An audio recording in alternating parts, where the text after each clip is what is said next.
की हे जे पेपर्स आहेत सुरुवातीचे ते शिंदे गटाकडनं लीक झाले होते.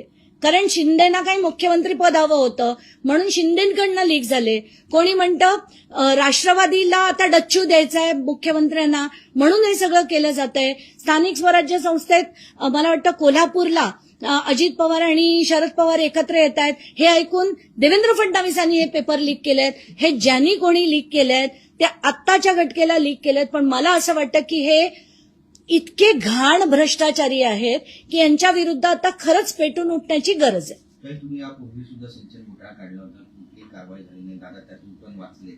मला वाटतं या प्रकरणामध्ये दादांवर कारवाई होईल. मला दादा हा शब्द त्यांच्यासाठी वापरावासा बिलकुल वाटत नाही. माझ्यासाठी ते अजित पवार आहेत, ते माझ्या राज्याचे उपमुख्यमंत्री आहेत आणि मी त्यांना अजित पवार याच नावाने संबोधणार. त्यांना मी कधी त्यांचा अनादर शब्दाने करणार नाही, पण आदर देण्याच्या पात्रतेचे ते नाही. निवडणुका जवळ आल्या की अशा प्रकारचे घोटाळे बाहेर येतात आणि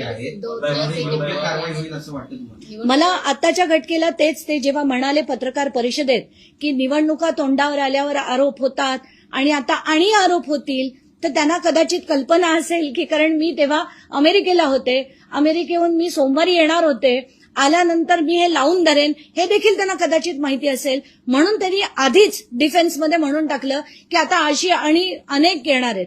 पण ती निवडणूक असो नसो, कधी सिंचन घोटाळा जेव्हा काढला तेव्हा 2012 मध्ये काढला तेव्हा कुठलीही निवडणूक नव्हती. तर त्याच्यानंतरची जेव्हा जेव्हा आम्ही लढे दिले तेव्हा कुठल्याही निवडणुका नव्हत्या. तर हे सगळं म्हणणं ते लोकांच्या